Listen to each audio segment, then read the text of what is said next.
Hey, yo, it's me, Pops Van Marmalade, and you're watching the Comics-Related Madness Network. Huh? So come get some. CromCon. CromCon.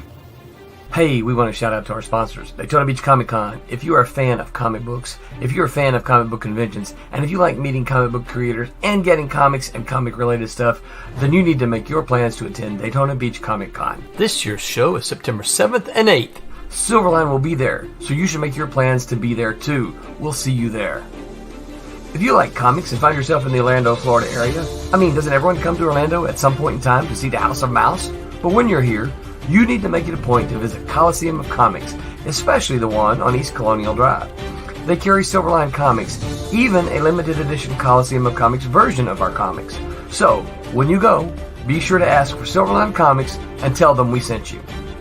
OCD stands for Orlando Collector Deviants. OCD, Steve and Trish, they're a family of geeks who promote geek things, particularly those around the Orlando, Florida area. They're big supporters of Silverline, and we think you should be supporters of theirs too.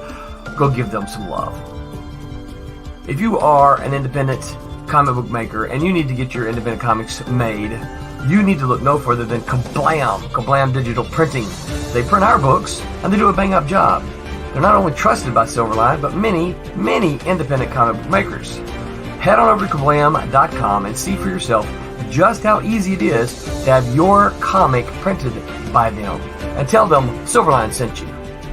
Hi, this is Tim TK, host of That Silverline Show on Tuesday. Join us at 11 p.m. Eastern, 8 p.m. Pacific every Tuesday night as we discuss pop culture and the joys of making comics. Hi, I'm Barb Gilbert, co-host of Silverline's Wednesday Wham. Join us each Wednesday night as we discuss comics, literature, movies, and anything else that may catch our attention. I'm Roland Mann, and I host Silverline's Silver Sunday. Join me every Sunday at 8 p.m. Eastern as we make mine Silverline.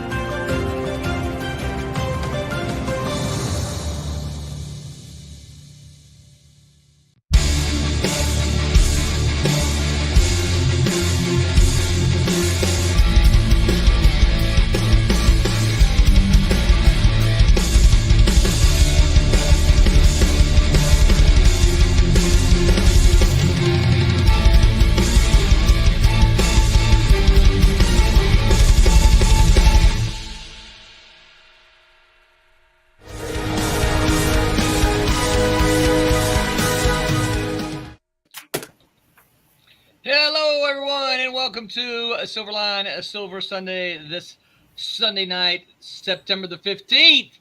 We are live. We haven't been here for the last 2 weeks. Have you missed us? We've missed you. I am Roland Mann. I am your host, and I am joined by my usual cohorts, cast of interesting people. Below me, for those of you who are on video, Mr. Thomas Flormonti Jr., who's just trying to have a good time. That's all I'm trying to do. And right beside Mr. Flormonti, Mr. Tom Mason, who is J.C. Vaughn's friend. He needs one every now and then, I think, so I'm happy to fill in. And, of course, on the other side of Mr. J.C., Mr. Mike W. Belcher, that man in the mask guy. Howdy, everyone. And, of course, the man of the hour is Mr. J.C. Tex Vaughn. What's up, J.C.? How are you guys? We are good. We are dandy. Better than good. I never knew you were Tex. Did you not? I did not. I've never called you Tex. I've never heard people call you Tex. What happened was when I moved to Maryland and I started hanging with some guys on New Comic Day and going out to dinner, I was pretty fond of telling them how they were doing everything wrong because of how it was done in Texas. The funny part about that is I did the same thing in Texas when I moved there, and I told them how they were doing everything wrong compared to Pittsburgh. The Tex thing stuck though, and after he passed, I found a childhood book of my dad's that his Uncle Earl had inscribed to Jim Tex Vaughn, and it was never going away after that. No. And, so feel free to text-blade if you want. And the whole thing for me is that I think everybody wants a cool nickname, and Yes. that's just, you know, I almost wept when they called me that. You know, I think that for many of us, we didn't get to pick our nicknames in elementary school or high school. Oh no, yeah. This is a totally different thing. We would not have gotten good cool nicknames like Tex. Yeah, no. Tex is like a great cool nickname. In my first career, my Avis Rent-A-Car days, I was the guy who did the schedule, and I was known to add nicknames to the schedule. I love nicknames. I often give my students nicknames. and I have had that a slight manifestation of the mutant power where the nicknames I give stick. I try not to abuse it, but every once in a while it demands to be abused. Well, there were people I worked with at Malibu Comics who I only knew by their nickname. So when I found out what their real name was, I was like, "Who?" Disappointed at that point. I don't know that person. And there are people from my dad's career who in knowing the stories, I only knew them by nicknames. Right. Yeah. Now often it was combined with their real surname, but there is a lady, and to this day I could never tell you her given first name, but everybody called her Jet, and she was Jet Jackson, which I think is just a great nickname. It's a great nickname. Working for an airline. Yeah. Well, I know. I think Tommy has heard the story. I got an Uncle Punk, and up until probably just about the time he died, I didn't know him. It's actually my great uncle. It's my dad's uncle. I didn't know him as any other thing than Uncle Punk, and it's because he was number 12 of 12 kids, right? So he was the punk. They all just called him Punk. And so when they began having, their kids, he was Uncle Punk. When I knew him as Uncle, his name was R.A., which was stood for R.E., Robert Earl. We had quite a few Robert Earls in our family. Right. Mike's probably just like you and I, Roland, being in the South and stuff. Yes. Everybody in our family had a name. Nobody had their. You never went by their real names. Yeah, no. Remember people called Sawmill, Red, Junior. All sorts of Sawmill. I never knew what that guy's name was. Hey, Renee, what was Sawmill's real name? Yeah, Thomas, Sawmill's real not name. just an American thing. Yeah, really? There's whole cultures around the world that people are Renee not doesn't called even know by what their his real given name name. was. I didn't realize that. I thought it was just. I figured it was just an American thing. And my grandfather, my uncle, and my cousin were all Richard Earl Vaughn. Oh, cool. And my dad, in addressing mail to his brother, would be the Reverend On, REV period, A, capital A. But my Uncle Dick, when he was in World War II, there was a guy in his unit that called everybody Sam or Phil. And apparently my dad was a little bit easier for him. a little bit younger than his brother. Not a lot younger, but a little bit. Was just young enough that when my uncle came home from the war, my dad thought this was hysterical. And so they called each other Sam and Phil for a year. Oh, that's funny. That's awesome. But then eventually Phil dropped out. And nobody, like my brother and I, couldn't understand why my uncle, who was Richard Earl Vaughn Jr., why he was Sam. We never understood it. Then one day I'm up at his place, and I'm a teenager by this point, and he refers to my dad as Sam. And I'm like, no, you're Sam. No, he's Sam. And they finally had to cave and explain the thing to me. I think a lot of American nicknames come from the fact that for generations, people use the same family names for their children. And the only way to distinguish who you were talking about was to give them a nickname. Well, so Tommy, were you ever called Junior? No. No? No, I was Tommy. Oh, Tommy. Your dad was Tom and you were Tommy. Right. Yeah. Yeah, makes sense. Yeah, but of course. I mean, Thomas, my real name is Tom. Y'all knew my real name was Thomas, right? What? Get it right. No, I'm Tommy and my dad's Tom. Yeah, the funny thing is the Florimonte is the nickname. That's right. That's the part that's made up. Or if he's coming back from biking late at night, it's Oh, Flat come on now. You keep saying it.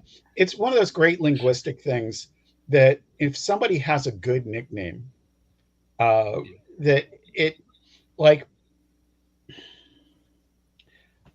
Tom and I have a friend, Mark Haynes. Yes. And when this same group that called me Tex, they were trying to come up with a nickname for him, and I said Lefty. And they go, "Is he left-handed?" And he said, "No." And I said, "But every gang needs a lefty." Yes. You know, and that stuck until he moved to California, and then we just all called him Hollywood. Yeah. Like in my phone, if I say call Hollywood, that's who it calls. Well, tell Hollywood to make better movies. Stop doing all the reboots and remakes. I've tried that. When I say call Hollywood, it calls Tom. That's it. That's very good. I like that. Roland, I prefer to be called Mr. Showbiz. Mr. Showbiz. Mr. Showbiz. Uncle Showbiz, maybe. Yeah. So that was all interesting. I'm not sure what that had to do with anything, but it was fun anyway. The text part. Oh, the text thing. Yeah. Yeah. Well, the other thing is, JC has, of course, and I've known, JC for years, going back to the Malibu days, and I always knew you as JC, but one of your social media sites, I can't remember which one, and has Jeff or Jeffrey on it. Yeah, that's actually my main page is Jeffrey. I do have a JC Vaughn page finally. Yeah. And there's a Al Capone vampire page too. But part of it is that in print and in credits, I've been JC since college. Okay. And there was a convoluted process there as I started at my college newspaper.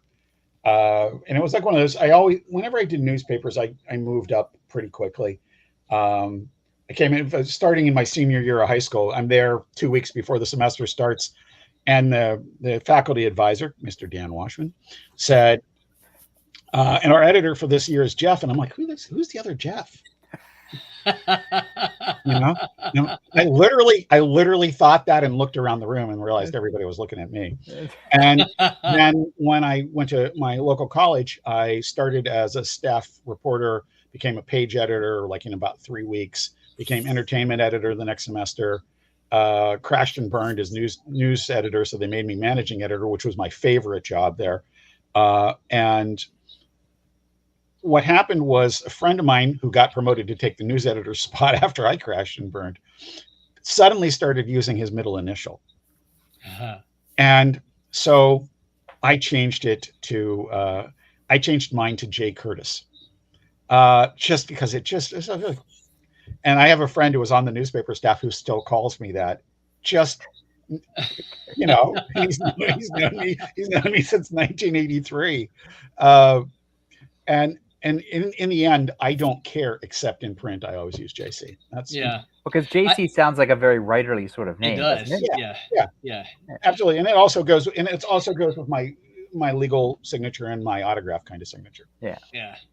I remember though sending you a message one time, and you get into the kind of the routine or the habit or what, I don't know, you see someone's name and you're just responding to them. Yeah. And I wrote to you, hey Jeffrey, and then I sent it off, and I'm like, why did I just call him Jeffrey? I have never referred to him as Jeffrey in the whole time that I've known him.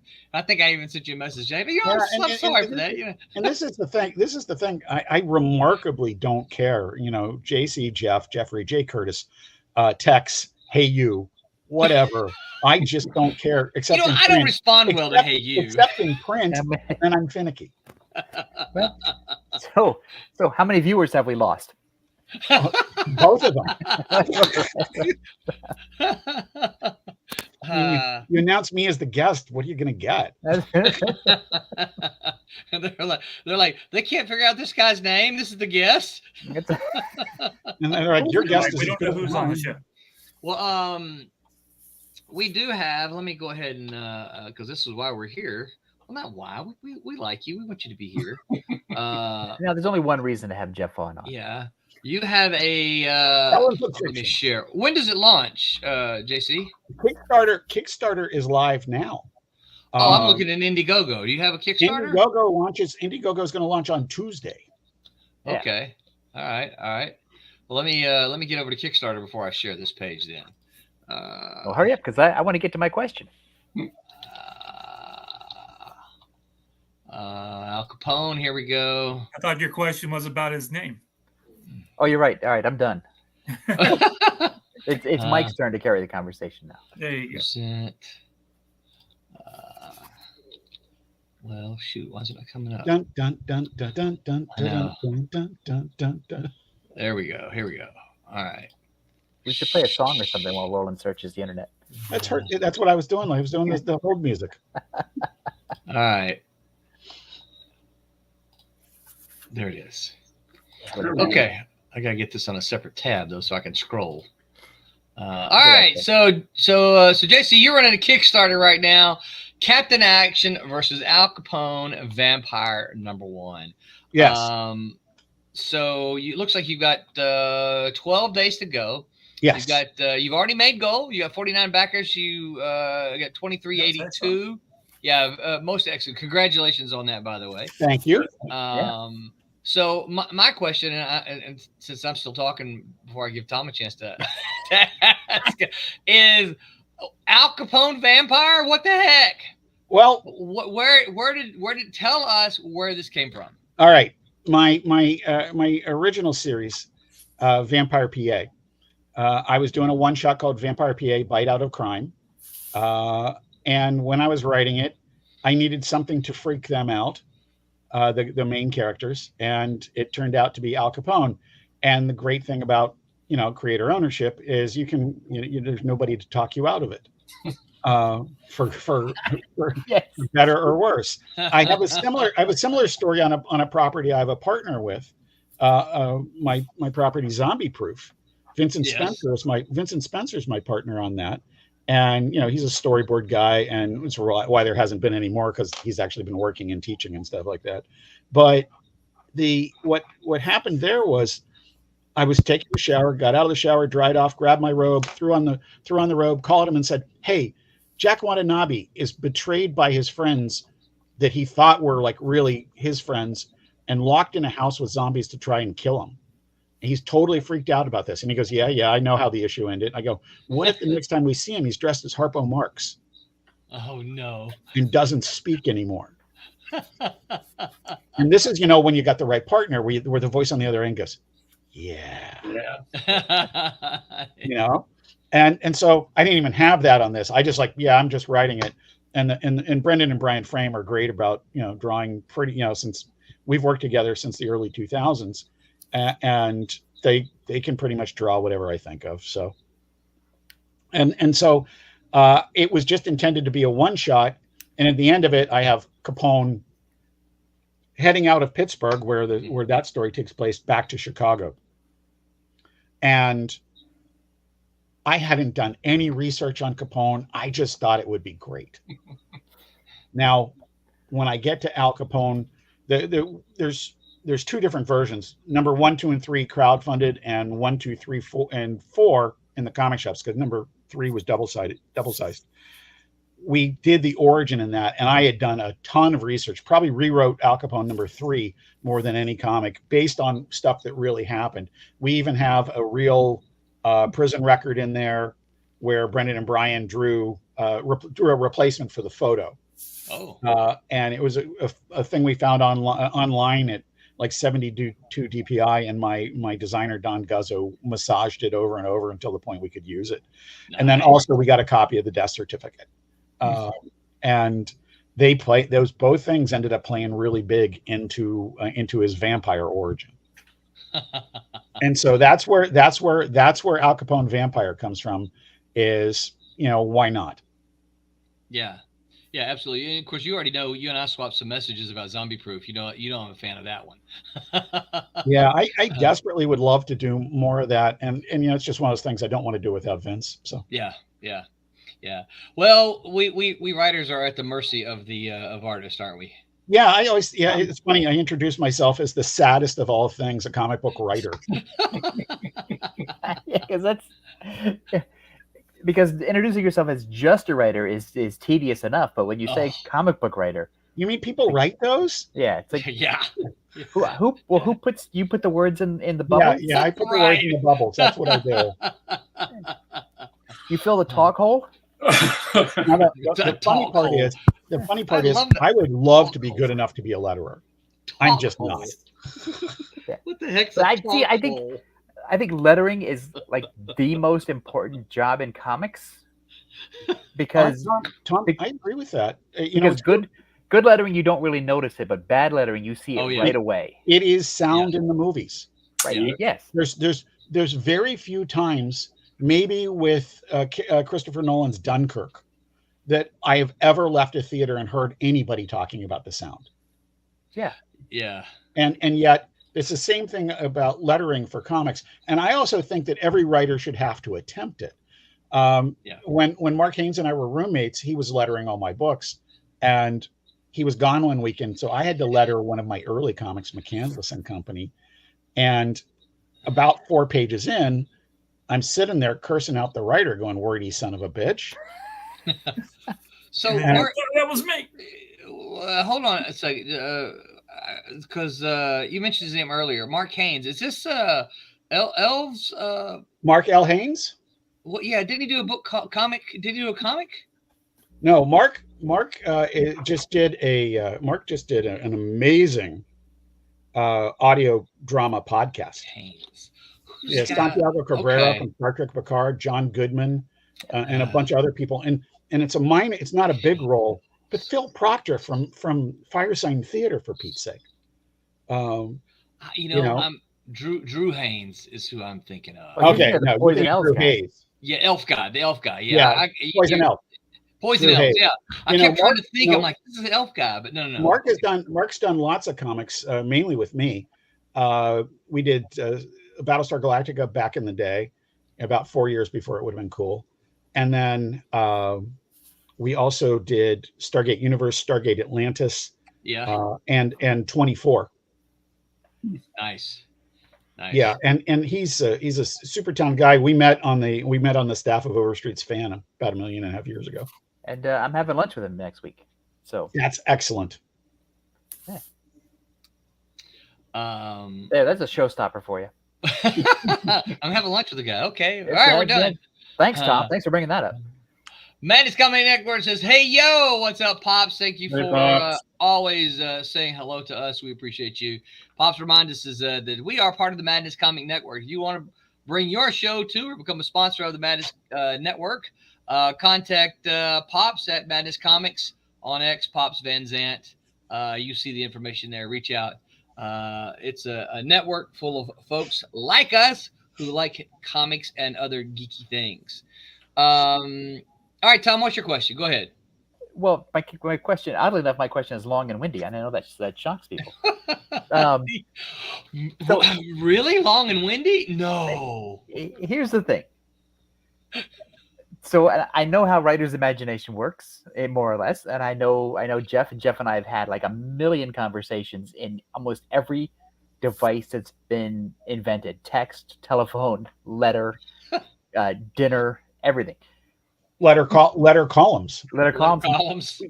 We never talk about horror movies, and yet here it is.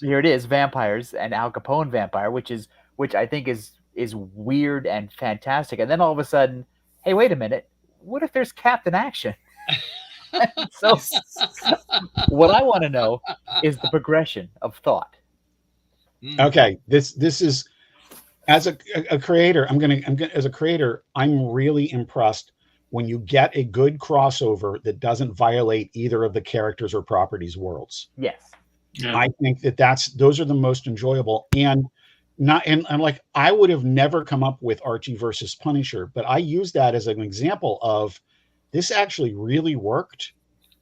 Yes. Because they didn't violate either.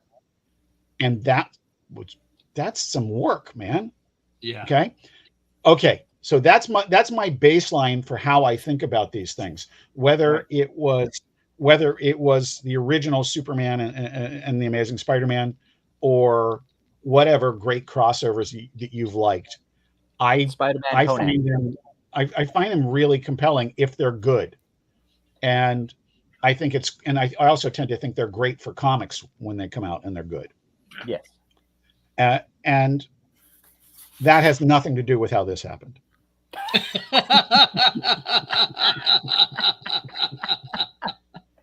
The guy ahead of me at Wendy's in the drive-thru had what must have been the most complicated order these poor people had ever heard, or something. And the worst thing that can happen to me is I get bored. And I'm just sitting there waiting, going like, I just ordered a cheeseburger. Maybe get this guy out of the way and let me come up and get my cheeseburger. And that doesn't happen. So I'm just sitting there. Going, yeah, I should team up Al Capone with Captain Action. Got my cheeseburger and my Diet Dr. Pepper, pulled around the corner, called Ed Cato and go, hey, Ed, what do you think of this idea?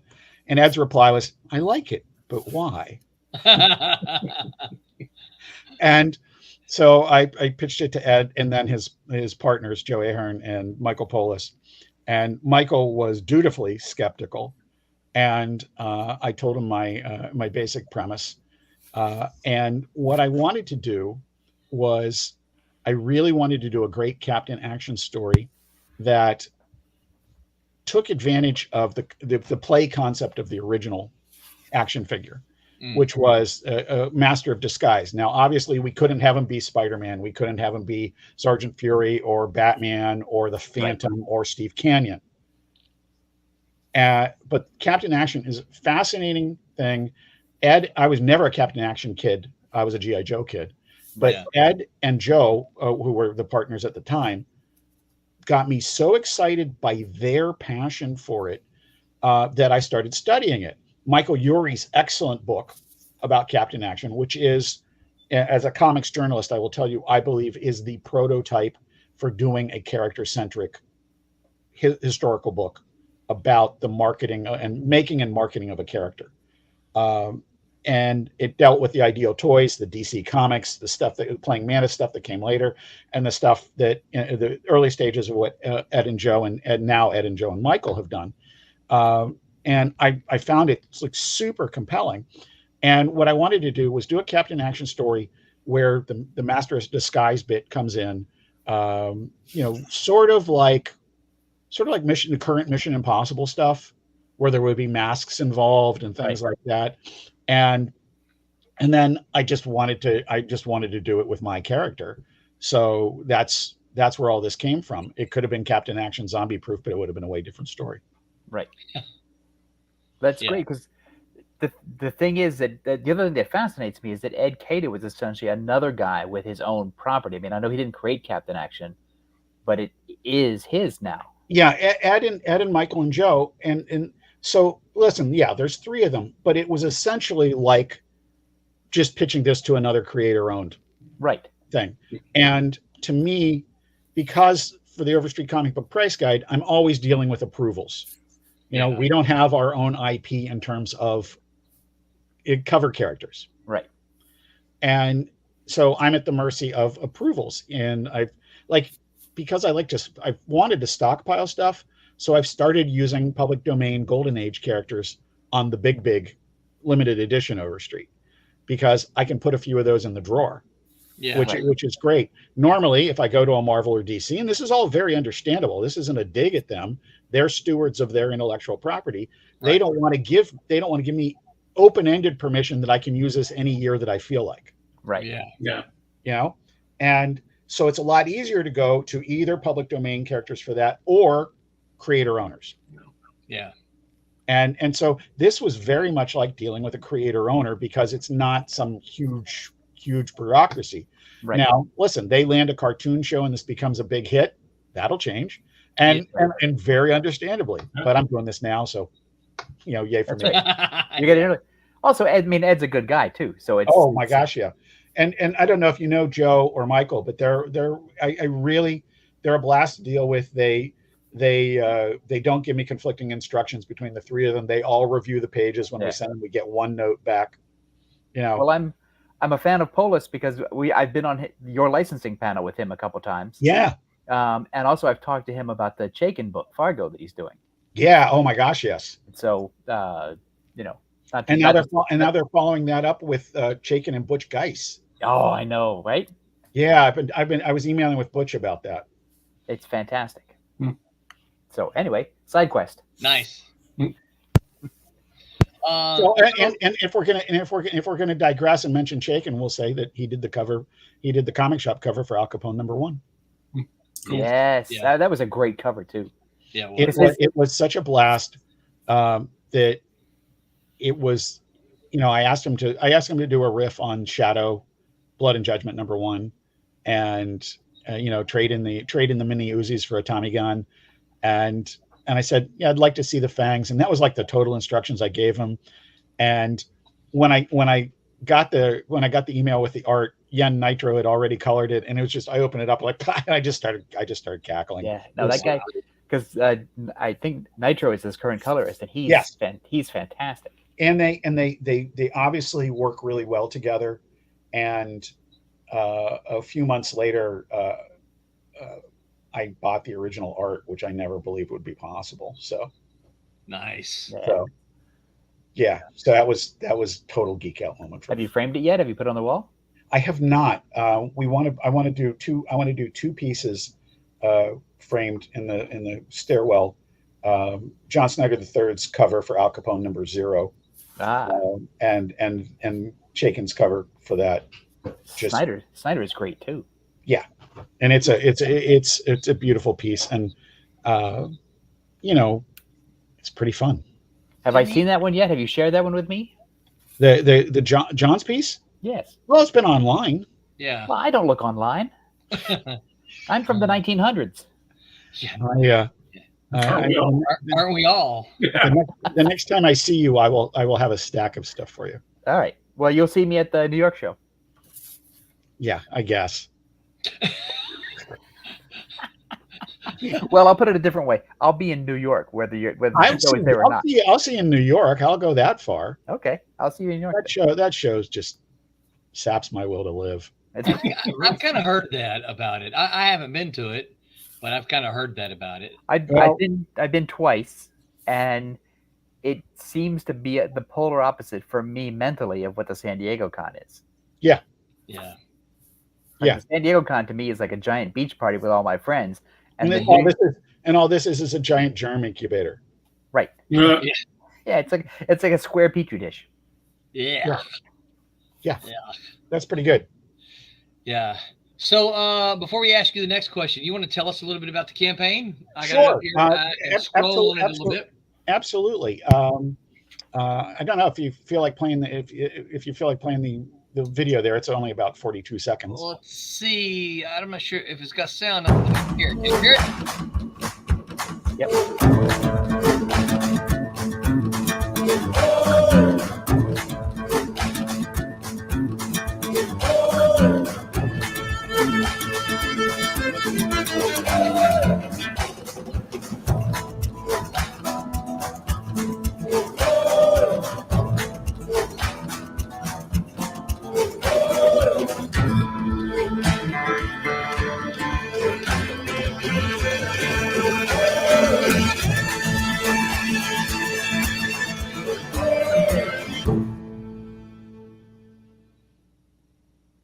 Short and sweet. That's great.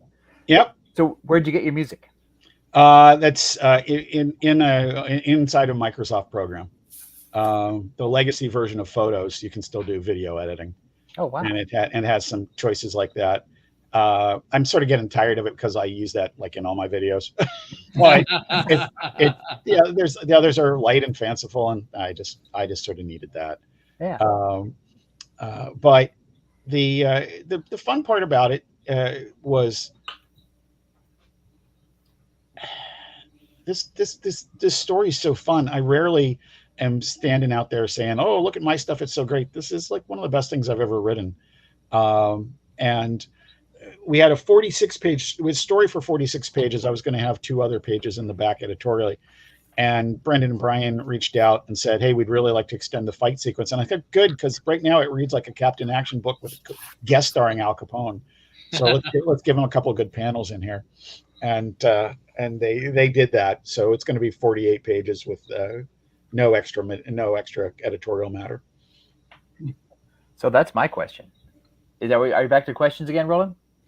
Well, I was sure. Go ahead. Yeah, we can talk about the campaign as we go along. But ask questions. Go ahead. You want to talk about your campaign first, because my questions can wait. Sure. Okay. Well, then. Okay. So basically, the campaign is there's a choice of covers. There is a Kickstarter exclusive cover. The wraparound is cover A. Okay. And I sort of figure is that the Kickstarter? Is that the exclusive cover? No, it is not. The Kickstarter exclusive is the last of the four listed when we scroll down the side. I think you're into the extras now. No, well, I clicked rewards. Okay, so all right. Well, there's cover C. Cover C. Let me tell you this. Cover C is pretty freaking cool. This is Professor Fangs. Not only are Ed and Joe and Michael great to work with, they let me debut their new villain. That's nice. And this is a real Captain Action character. This is a new villain action figure that will come out, I think, next year. They're in pre-orders now for the new Captain Action figure, and the Rocketeer costume to go with it. Nice. And then Professor Fangs is coming, and so we tease a little bit of his powers and things like that, and who and what he is. But we don't give away all the goods, so they can do their own thing with it. But it was really cool that they're letting us use him first and give his comic book debut. That is very cool. So that's a manipulated photo cover. So it's pretty cool. You want to go back up to cover B? I will. Ben Sullivan says Capone a vampire. I'll check that out. Thanks, that would Ben. be really great, Ben. Thank you very much. All right, there we go. Cover B is by John K. Snyder III, and I worked for many years for his dad, and his dad was one of the people to educate me about Captain Action. So I was not surprised that he knew some fairly arcane stuff. The gun that Lady Action is holding there came in the original package with the Captain America costume in the 1960s. Yes, it's in the Murphy Anderson drawing. It absolutely is, and that one of the great things in my career is that I got to know Murphy a little bit and interact with him on a moderately regular basis for a while, and it was sort of toward the end of his life that I became aware of his connection with Captain Action. But it was really neat. So at any rate, between that and that gun and the sword, those are the first two sort of Easter eggs for the longtime Captain Action fans that they'll find in this story. All right. Then there's also cover D. Yeah, cover D is the Kickstarter exclusive. Okay. And it is, if you can picture Thor versus Beta Ray Bill, I'm very big on having at least one homage cover. Nice. So that's what that is. And then, of course, if anybody wants to get all four covers, you can get all we've got all four covers. We also have ways to get everything that's come thus far. The Capone story thus far. Here we go. If there's people who are Captain Action fans that are finding Capone for the first time, there's ways to catch up on that. We've got a bunch of extras too, done separately, where they can get the Vampire PA trades, and which is the original miniseries plus a few bonus pages, and then Vampire PA Bite Out of Crime, which was the first appearance of Capone as a vampire. And then you've got the comic shop main covers were number 1 was Chaykin, number 2 was Aaron Lopresti, number 3 was Mark Wheatley, and number 4 was Simone Gigliomini, an Italian artist whose work I really dig. And then we had the homage covers. On number 1 was Punch Comics number 12, that great skull cover. Yes. That's just a phenomenal piece. Is that LB Cole? Yeah, I think it was, but it's so cool that I get absorbed in the piece itself and don't have my notes in front of me who did it. It is great. It's a great cover.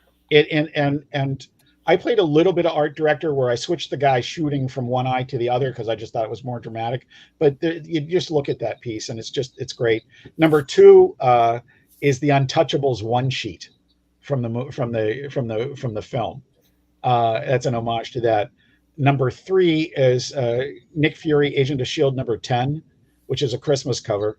And that's when we were coming out in December. So that's why we did that. And Nick Fury number 10 is the first comic I ever mail ordered.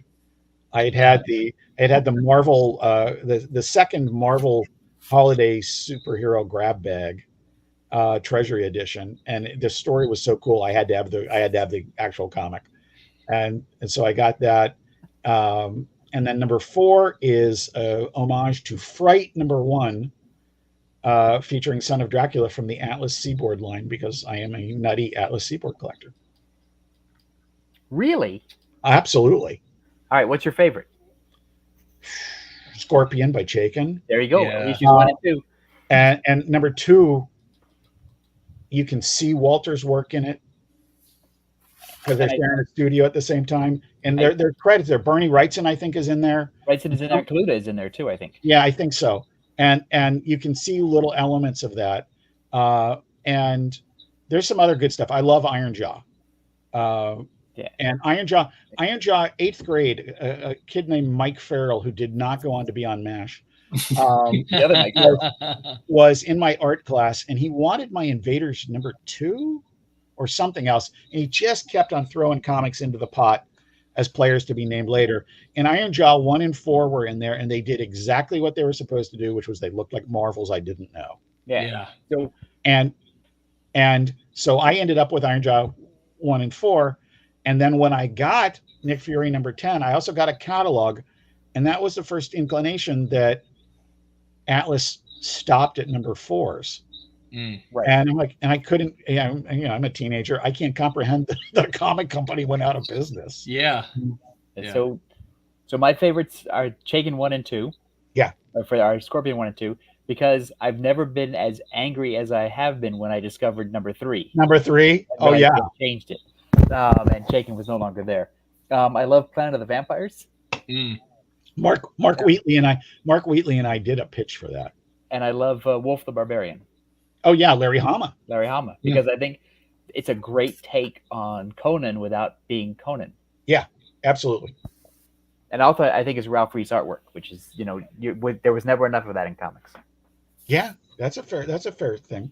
And but all of them, there's something. Listen, the Brute reads like Martin Goodman came in and said, "Oh, we need a Hulk book," right?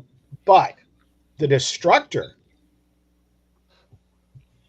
3 issues of Archie Goodwin, Steve Ditko, and Wally Wood. Yeah. And then when Archie leaves after number 3, Jerry Conway comes in for 1 issue. 4. and then they've got a magazine, Thrilling Adventure Stories number 2 specifically, which I've never seen. It's the single best black and white comic magazine ever produced. Starting with an immediately post Manhunter, Goodwin and Simonson Samurai versus Giant Spider story. Wow. My heart just fluttered. Russ Heath, John Severin. The low bar is Jack Sparling, who was totally serviceable. Right, and it probably wasn't even him. Alex Toth. Wow. Toth is in there? Yeah, and a Neil Adams cover. Wow.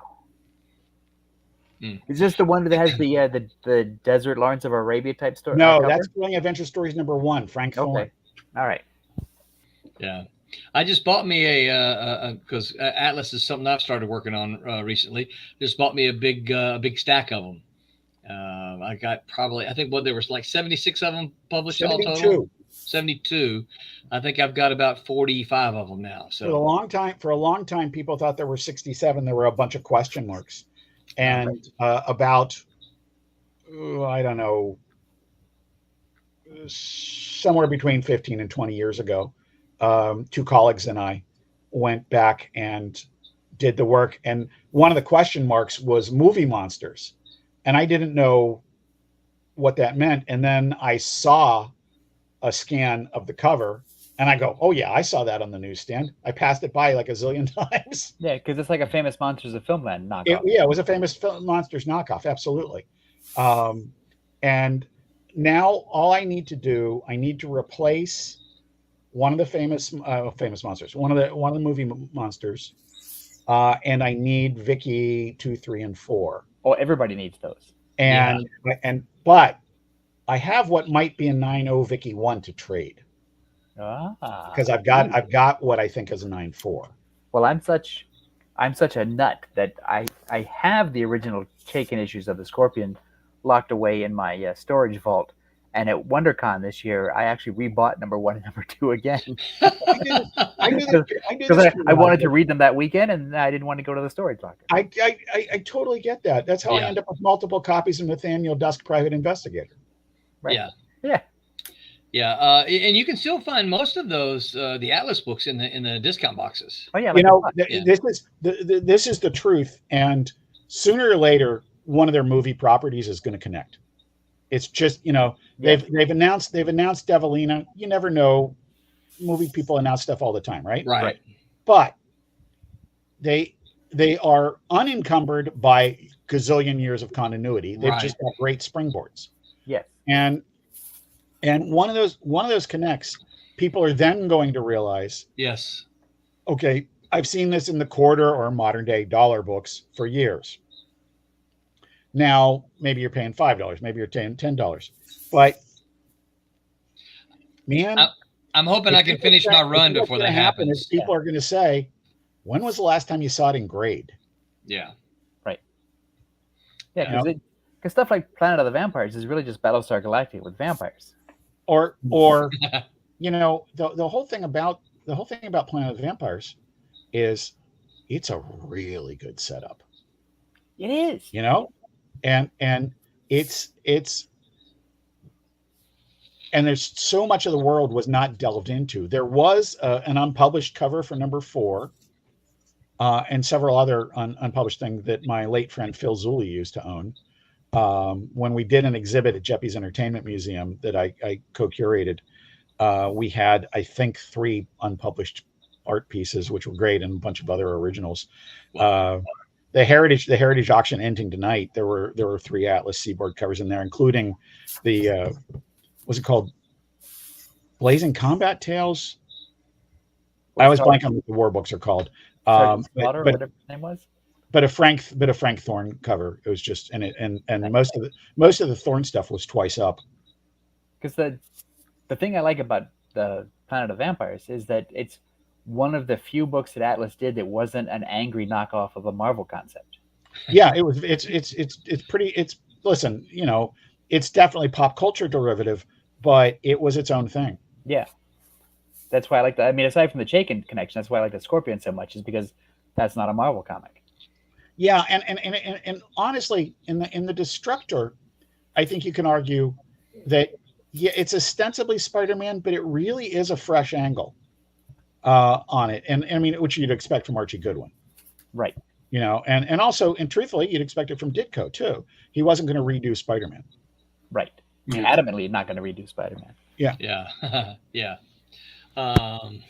Well, that was a fun tangent. Yeah, I haven't read any of them but the first issue of Scorpion, which I had years and years ago. Because I'm kind of waiting until I can kind of fill in all those holes. Yeah. But the great thing here, Ron, is most of them aren't related. So I can read because I have a couple of them are completed. All the issues. Yeah, let me tell you, the fun one for me in that regard is Iron Jaw, 1, 2, 3, and 4. Now, Iron Jaw also appeared in their theoretical anthology, The Barbarians, and it's like it's written by somebody who didn't read the other issues. Because I think I have The Barbarians, and then I have Iron Jaw 1, 2, and 4. Yeah, definitely that one. Wait on. Okay. Till you fill it in, but I think Wolf is pretty accessible. I think you could read, if you had Wolf number 2, you could just read that. Yeah, because they're I think they're standalones. I think so too. And there's just at any rate but some of the stuff is real fun, and it's a neat reminder of a time period. And even though there wasn't a lasting impact from it, it was a shakeup to the market.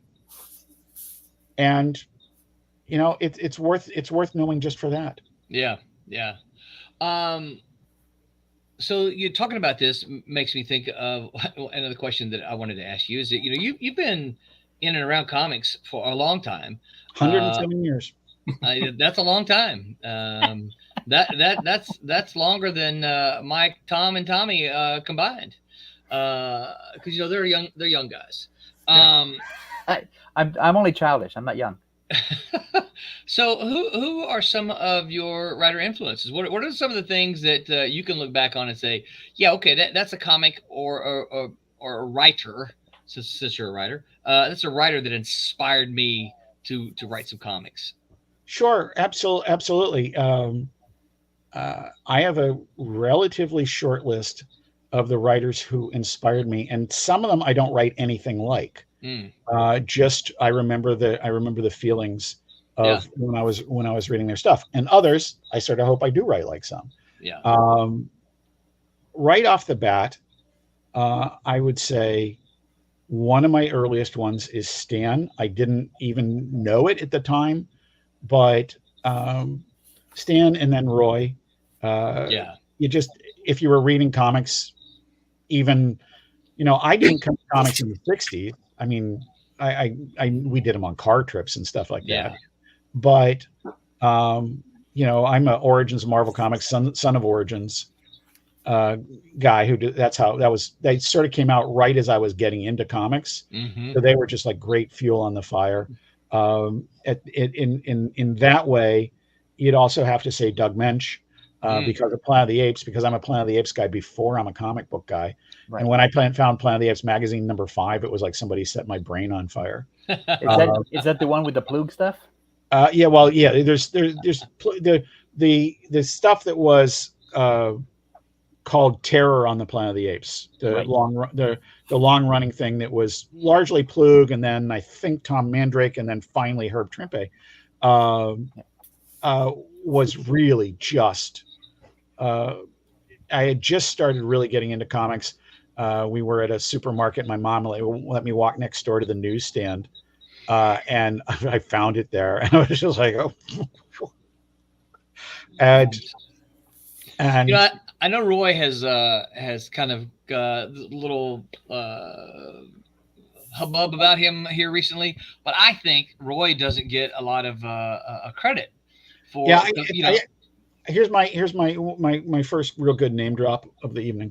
I was talking to Paul Levitz about this, and I said, when I was talking to him, I asked, before he wrote the Avengers, I was asking what Marvel book he would want to write, and I thought for sure he'd say Spider-Man. Right, and he didn't even hesitate. He said, Avengers. I learned how to write a team book from Roy's Avengers. Yeah. And I thought, wow, that's pretty high praise for a guy that wrote Legion that long. Right. So that's pretty freaking cool. So I do say Roy, and then Jim Shooter. Yeah. Jim, absolutely fundamentally with the era, and you know, people can complain anything that they want about it, and I absolutely respect people who actually worked for him. I don't respect the people who parrot crap about him. You had Walter on Thor, Byrne on Fantastic Four, Byrne and Claremont, Claremont and Sienkiewicz on New Mutants, and all of these great things occur when Jim is the editor. So if you're going to get the blame, you get the credit too. Yeah. Plus, I think you can argue that whether you like it or not, Secret Wars is the first big blockbuster comic event. Yeah.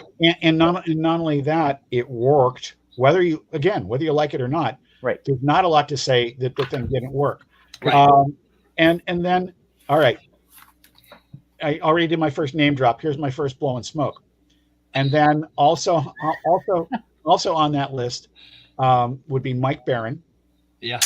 And there's a page in the Color Nexus #1 where Judah Maccabee appears and says, Lothar Diphenate, I'm cashing in your chips. And I just thought that was just like the most insane sentence, and I just loved it. and then the other guy who's automatically on that list is guy created a book called Dinosaurs for Hire. Shut Yeah. up. Yeah. Oh, come on, Of Tom. course. You heard me quote the first page. I used to be able to do the whole first page verbatim. I know. I appreciate that. It's just And the whole story awkward. about that, was when the book was announced, it's dinosaurs and they're working for the government. And I kept on reading just little bits more of it. And I would come into Lone Star Comics in Irving, Texas, where my friend Randy was the manager. And I go, add another copy to my order. This is like months before it comes out. I just keep on going in. And so eventually I think I'm up like somewhere between 9 and 13 copies because I just like the idea of dinosaurs working for the federal government. And then when the Black and White series comes out, I've got a letter in like every alternate issue. Yes. And that was pretty great. Can I answer a question from the chat? Oh yeah. Well, Yeah. hang on. Let me run through them here. Yeah. Hyper Potato says like and subscribe. Thank you, Hyper. Showing up here. This one's for me. He says Woo Pig, and next week at least Brett and I, for those of you who might be interested in that, Brett and I are going to attend the Razorback game live at Auburn next week. And so we're gonna drive up there on Saturday and see it. Go Hogs. And then he says, a true story. I had the longest wait of getting my comic signed career in Roy's line. Then he says, Tom gave the world a great gift with dinosaurs. We need to give him more props. Yeah, we agree with you, Hyper. As the author of the definitive Tom Mason interview about Dinosaurs for Hire, I can only agree. That's right. It's in the new price guide thing. It is in Lost Universes, Overstreet Comic Book Price Guide to Lost Universes #2. Now on sale. Where I say some stuff I shouldn't right say. Here. Right here. That is it. Yep. So the question then, Hyper says, and this is of course a very Hyper question. He says, have we asked JC who the greatest comic character and why is it Sergeant Rock yet? Well, I don't know that I'll concede greatest comic character, but near and dear to my heart. Now, don't you make Hyper mad now. Oh. In Billy Tucci's Sergeant Rock, the Lost Battalion, there is a narrator character who is basically he's the Ernie Pyle journalist character. Right. His name is Kilroy, and I frequently will give Billy a few lines when we're editing his stuff and doing the dialogue and things like that. Every once in a while, he'll take something I said, and I've always been very happy with that. And like his character, character's name is Kilroy, and so somebody asked the obvious question: are you the Kilroy? Because that was a big thing in World War II. Kilroy was here, right? And so the guy said, and my line was, no, I'm the other one, and he used that. So I was real happy with that. But so the narrator character said, like doing very much the Ernie Pyle thing, says Sergeant Frank Rock, 300 Moore Avenue, Pittsburgh, PA. And so it's the first time Sergeant Rock's home address was ever given. Oh. And originally, when I suggested it to Billy, it was 1060 West Addison, which is the address of Wrigley Field, which I was from the Blues Brothers, of course. And then I thought, no, this is serious. We can't do that. I threw him that one. When the book comes out, the Army Times picked up on it, did a feature article. Like, hey, there's this great new Sergeant Rock story based on the real 442nd Regimental Combat Team, which were the Asian Americans not allowed to fight in the Pacific because they couldn't be trusted, and went on to become the most decorated unit in the Army's history. The article also glommed onto, that's a New York phrase, the notion of Sergeant Rock's home address being given. And they quoted it. I send the link to the other new military papers in Army, Air Force Times, Coast Guard Times, etc. They all pick up on it, syndicate the article. I send the article to my dad and I say, don't do your usual skim job here. I'm gonna sit there. I'm gonna sit here while you read it and wait. My dad reads the article and I get about 2 seconds of silence and he says, how did you do that? And that was the house my dad was born in. And he died the next morning. Oh my goodness. So that's my Sergeant Rock story. Wow. All right. You didn't mention Ice Cream Soldier or Little Sure Shot. Well, my buddy Mike Soloff posed for Ice Cream Soldier in Billy's book. Oh, there you go. That's pretty cool. So Hyper Potato, does that help you? Yeah, he says, you got JC to talk to Sergeant Rock. Maybe I should buy a lottery ticket now. Well, he does say, though, JC, and I'm sure you can probably help him out here. He goes, I bought the limited signed edition of Lost Universe Volume 1, and the signature page is not signed. That's an outrage. Yeah. Drop me a message about that, and I'm pretty sure we still have a couple of those. Yeah. We should switch that out. Yeah. That's a great story, by the way, Jeff. It Thank is. you. Yeah, it's Now, fantastic. the one question I have from Hyper Potato about his unsigned number 1, was it the regular just signed or the deluxe one? Because there's a deluxe one that I actually, because there's a bunch of shooter stuff in there that I had Jim sign, as well as Steve Jeppy. So it has like 5 signatures instead of 3. Okay. So Hyper, when you drop JC a line, just let him know. Maybe even include some phone snapshots to help him out there. So yeah, absolutely. Yeah. But Hyper, we know JC will take good care of you, and JC Hyper's good people. Excellent. And has one of the best internet names that we've come across. Because Hyper Potato sounds exactly like some sort of 1980s cartoon character that you'd see on Saturday mornings. Hey, kids, it's time for Hyper Potato. That's a really good observation, Tom. Yeah. He says that's the best Rock and Dad story I've ever heard. There you go. It's the best one I got. Yeah. So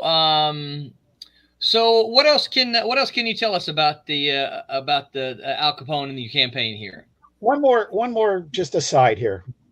My dad once said I was the soul of digression, and I think I've proven that here tonight. But the campaign, listen, we're okay where it is, but we need to do better. I'm in terms of the progress of the campaign, I'm really excited. We're 5, maybe 6 or 7 backers ahead of the same spot last time, but I think it's a factor of the economy. The people aren't coming in at the higher thing. I am going to add on Monday a couple of new categories to the Kickstarter. There is get a character named after you. Nice. It'll be a federal law enforcement official who may or may not survive the encounter. I always like to put in the stipulation there.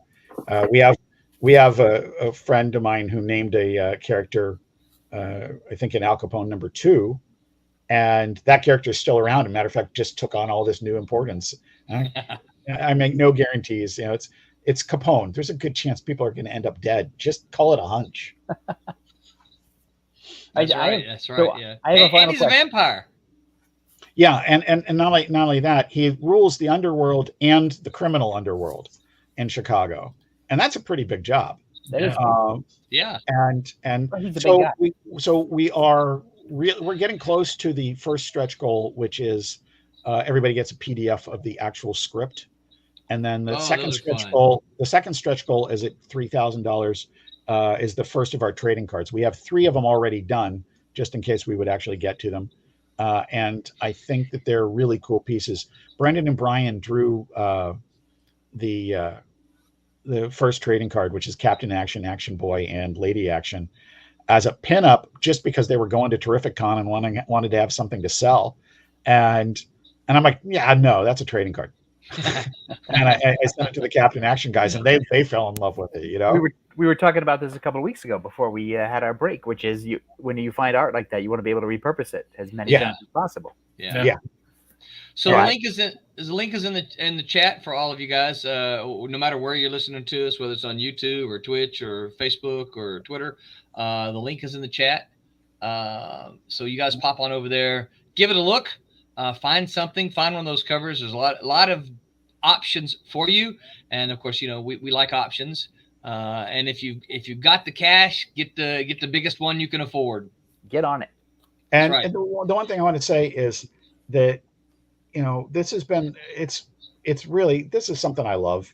And I don't think there's anybody on here that doesn't love comics. And I hope it really comes through. Yeah. My ability to digress is purely informed by years of loving this stuff. Yeah. And so if people feel that from, what we're doing, I'm really excited, and I absolutely encourage them. And listen, we all know that this is not the greatest economy in the world. So if you can't back it, share it around. Share it. Absolutely. Absolutely. Yeah. I mean, I know I don't have to tell you, JC, because you know us well enough. But that's what we're all about here at Silverline. All about having fun. We love comics, and we want them to be fun. They're fun for us. They should be fun for those who read them. And it shows in the books you guys create. Yeah. Well, I appreciate that. Yeah. And I've been able to. I will say, I've been able to turn a few guys, not a lot, but a few guys at my local comic shop onto Trumps. Sweet. And I know at least the guys at the shop are reading them before they sell them. I don't know if they're buying them themselves. Right. Yeah, that's but okay. I know they're checking it out, and that can only help in the end. Yeah, absolutely, 100%. Yeah. So I have a final question. Before your Is this final really question your here, final question? No. Hyper says the next issue, the team up of the century, the Hyper Potato meets Dinosaurs for Hire. Hyper Potato. Listen, I'm gonna have to give Hyper Potato some ownership in the Hyper Potato character that I create for cartoons. For the next Dinosaurs for Hire. That's right. The Hyper Potato. It's gonna be like SpongeBob, only he's a potato. Mm-hmm. So here's my question. You work with the frames quite a bit. Yeah.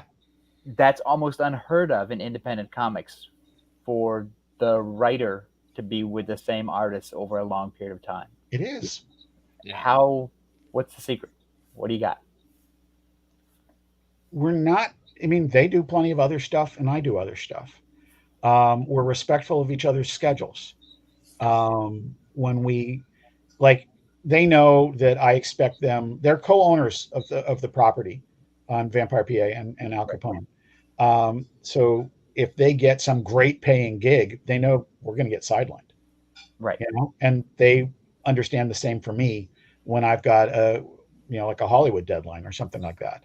But at the same time, we try to be very respectful. And I always try, and I've now instituted a thing where, and I have to say, Ed and Joe and Michael have been great about approvals, but there was a period where one of them was traveling and stuff like that wasn't going on. So I'm already feeding them pages for the next Capone. Yeah. Right. So because they have a school related job during the school year. Right. And so summer, I got to keep them working. Yeah. Right. Yeah. And if they've got my thing, well, maybe they won't take this other gig. Things like that. So stay ahead as a writer. You want to be ahead. Yeah. And isn't that always the case? Look at me. Of course I want to be ahead. Nah. Oh, wait, no.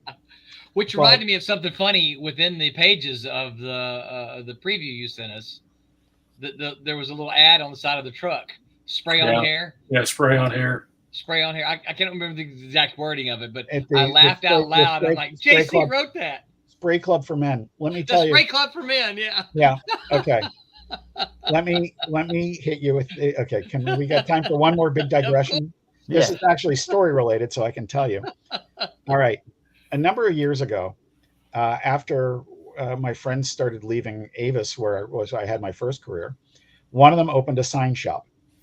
My best friend back in Texas, Kevin, was one of the people that went to work at our friend's sign shop. It was like a Fast Signs, only it was an off-brand. Right.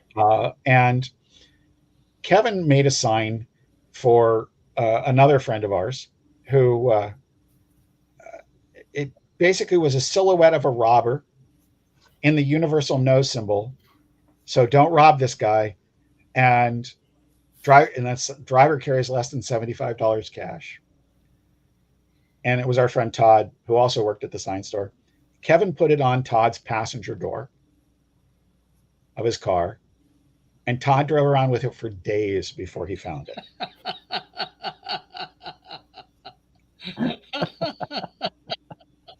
Kevin, in silhouette, looked like Vladimir Ilyich Lenin. He does. Todd made that sign, that Spray Club for Men sign, and put it on Kevin's passenger door. And Kevin drove around with it for several days. And then Kevin kept it on his refrigerator for ballpark 30 years. Wow. And when he passed away in February, it now resides on my refrigerator. Oh, cool. Perfect. And it is a dearly fond memory. And basically, it's just great because Kevin absolutely knew that he was sitting in traffic, just listening to the radio, doing this, and people were looking over at him, laughing at him. And that's why, not because he was singing along with the radio. So Kevin is the character in Vampire PA. The character Scuba Dave looks exactly like Kevin did, and I wanted to do something. I did a brief editorial in Al Capone #0 about Kevin being gone, and I just wanted to do something that showed the lasting presence. And I was like, what am I gonna put? You know, there's not Scuba Dave's not in this story. What am I going to put? And then I looked at the refrigerator and I'm just like, there we go. But thank you for noticing that and allowing me to tell that story. Oh yeah. Because I just, knowing you, I found it funny. I'm like, okay, there's got to be some story behind that. And the best part was the actual thing had Kevin's phone number. It wasn't. Oh no. It wasn't some mythical 800 number. Hyper's got a couple messages here. Pre-order Silverline comics at your local shop. Yes, absolutely. Please do. We're in the Diamond Previews. You can find us there under Silverline. Check out Al Capone on Kickstarter. Amen. Indiegogo. And Indiegogo. Indiegogo starting Tuesday. You can sign up. You can sign up to get notified on Indiegogo now. So what for those who are looking at with still a little bit of time of Kickstarter and then the Indiegogo campaign starts up. What's the pros and cons of one or the other? I know there's no cons, but well, listen, the only thing is that there are people who like GM and people who like Ford. And we know that. I can't, I'm a small press guy. I can't ignore any revenue stream that's legit. Right. And some of it's political. There's no question that Kickstarter has censored people. Indiegogo might be closer to shadow banning than actually prohibiting their stuff. I know Baron had some issues. And listen, some people don't want to spend their money with one. Yeah. Some people don't want to spend their money with one. And, basically, here's how I describe it. My approach to the political world we live in. Price Guide 48. I'm going back 6 years now, but here's the deal. Price Guide 48. I have a cover by Ethan Van Sciver. I have a cover by Howard Chaykin. And God bless Ryan Sook. I got no idea about his politics. And my job's to sell the book. Right. Yeah. I'm a political creature. I just don't need it in my media. Yeah. Now, if you're doing a political story, okay, go for it. Right. Yeah.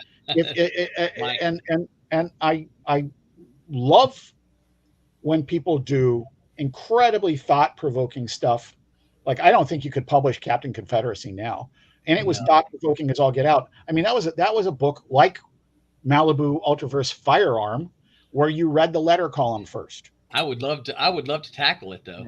And the discussions of where things would be now if the South had succeeded in seceding, or it was just this fascinating thing. It's just like any other speculative fiction with where somebody goes back and changes time, and we should be able to talk about stuff like that. People are way too sensitive. And listen, you understand some of the sensitivities, absolutely. And you don't want, and you're not seeking to hurt somebody's feelings.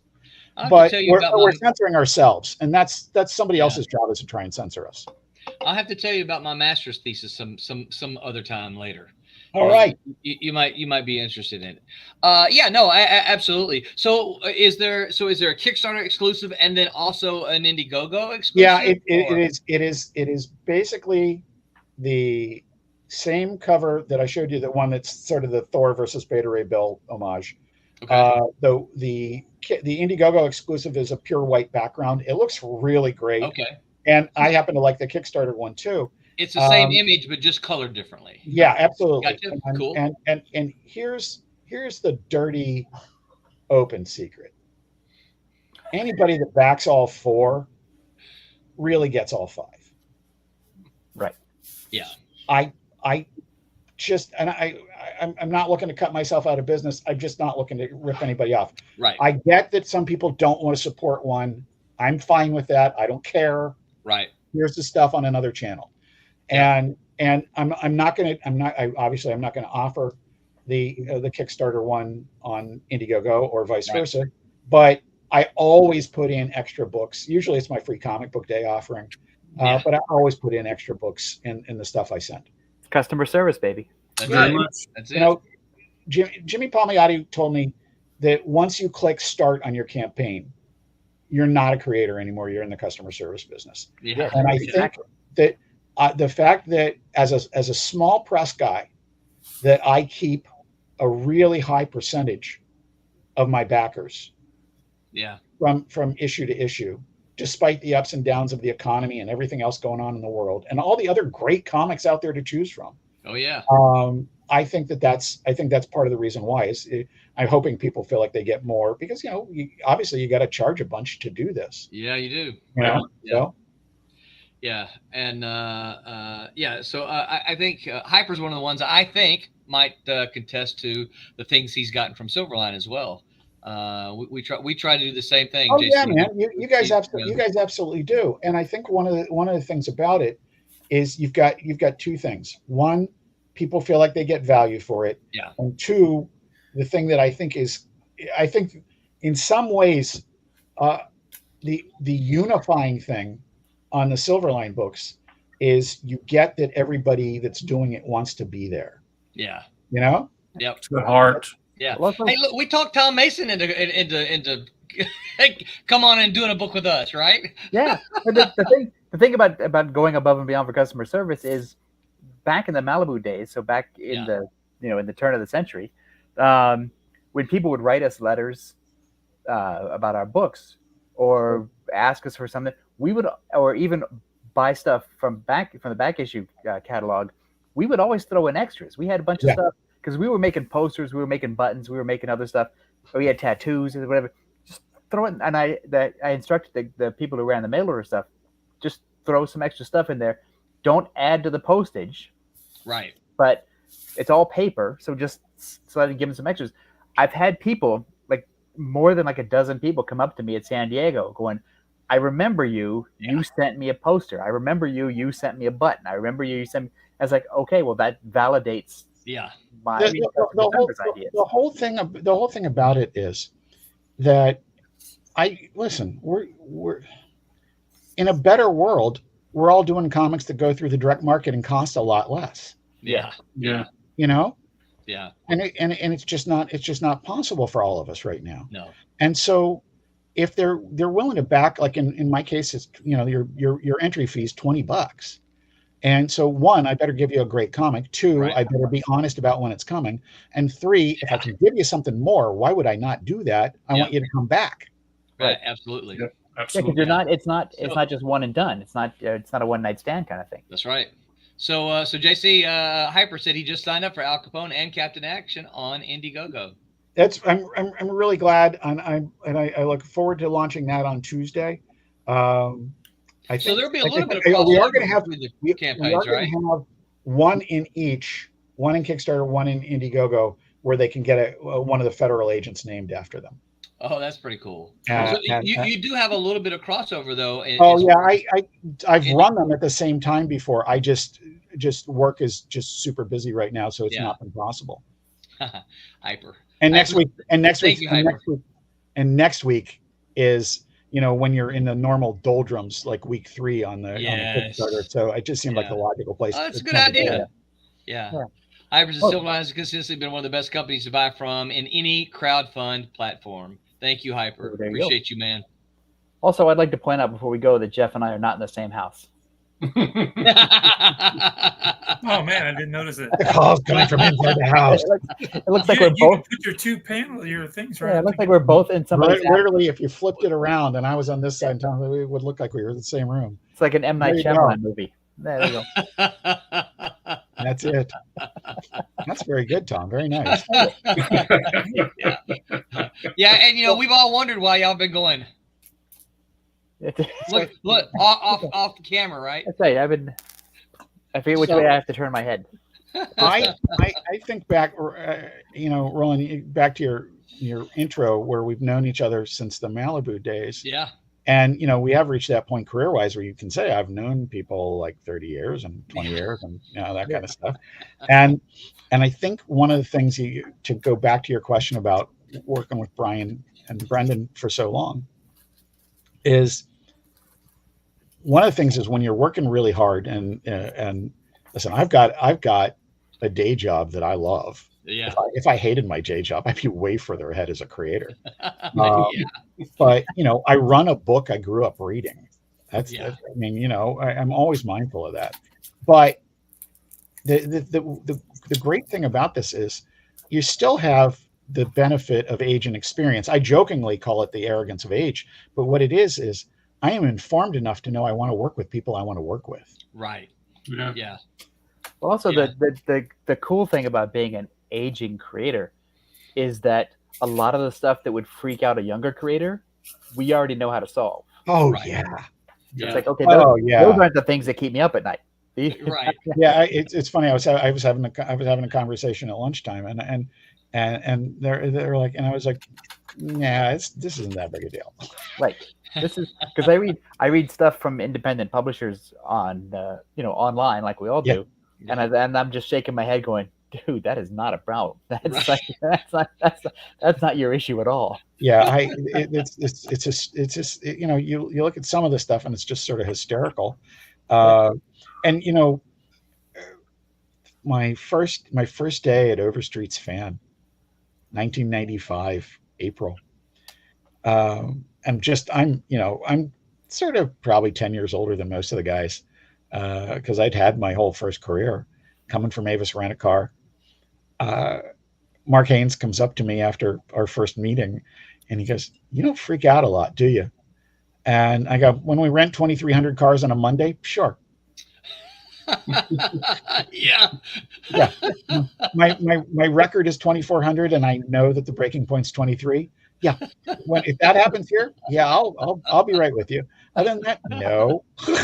And it's just, so Tom, it's just what you were saying, which is you have the experience. Yeah. And you also know to problem solve.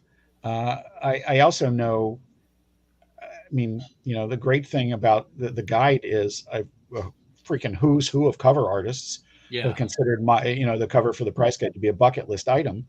And as a result of that, I know great artists and I've got a great designer and well, and the other thing is you've been around long enough to know, it's like, I don't know that, but I bet if I drop JC an email, right. If he doesn't know the answer, he might say, "Hey, Roland, you should ask this person this. I'll I'll introduce you if you don't already know them." That's the other thing too, is there's no, whether you realize it or not, you have a network of other acknowledged experts in their field who are happy to talk to you because you all have copies of Planet of Vampires. That's right. It's hysterical and true. And you find those weird ways to connect with people that are just so wonderful. Like the only story I ever wrote for DC, I swear it came about because I was sitting in Dan DiDio's office talking about Sonic drive-ins. And they weren't in New York at the time, but Bob Wayne, fellow Texan, had introduced Dan on a road trip. So we're talking about that. Then we get to Planet of the Apes. And they don't have Sonics up north? They do now. Okay. Yeah, but they back didn't. then- Yeah, then. well, when I moved from Texas up to Baltimore, no, they've got him there now. We've got him here on Long Island now. Okay. Yeah. So All right. what's better, Sonic or Five Guys?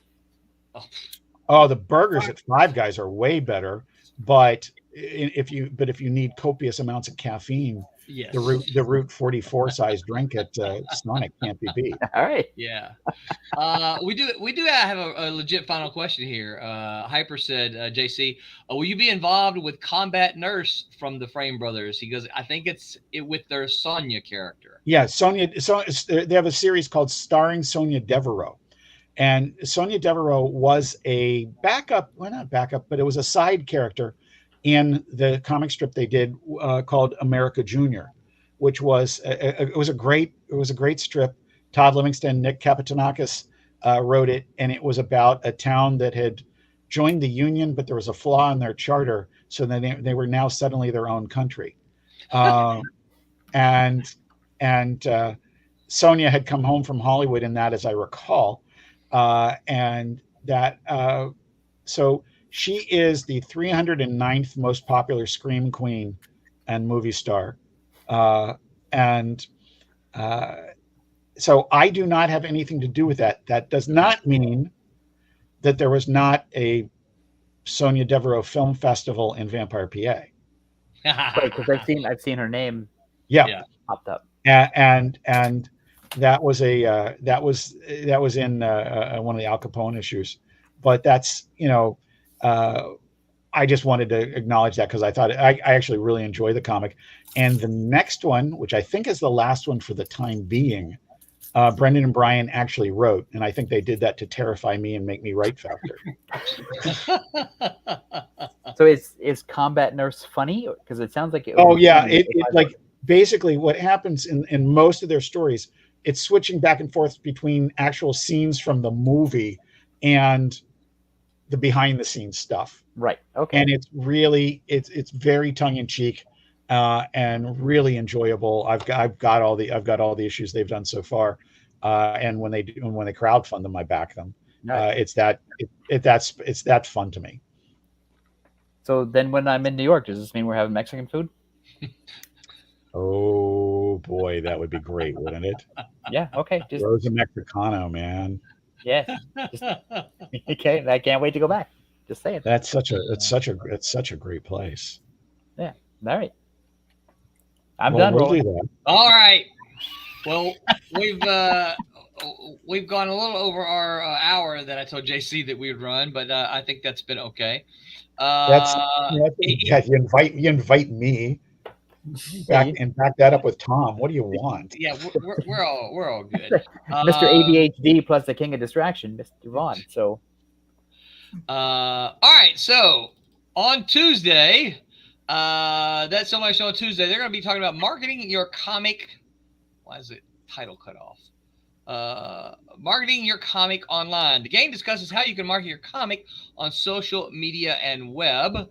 Join Tim TK and the crew on Tuesday. On Wednesday, no capes. The Wednesday Whammers are gonna.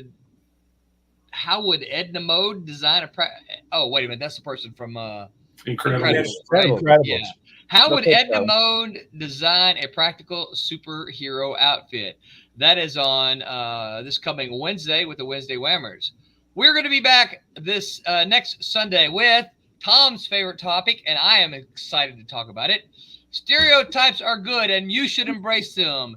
Even though we hear that stereotypes are bad, Roland says writers should embrace them. Check out the debate from the Silver Sunday team this Sunday. Tom has words. that's right. I have, oddly enough, I have an opinion about that. All right, well, JC, thank you so very much for joining us and talking about Al Capone and Captain Action. You guys get over there and back it if you can. If you can't back it, share it out to all the comic book geeks you know. Tell them to go check it out. And until next time, you guys remember what we say. Make mine Silverline. All right. Good night, everyone. Hang on, JC. Hey, I'm G-Rod. Make mine Silverline. You heard me.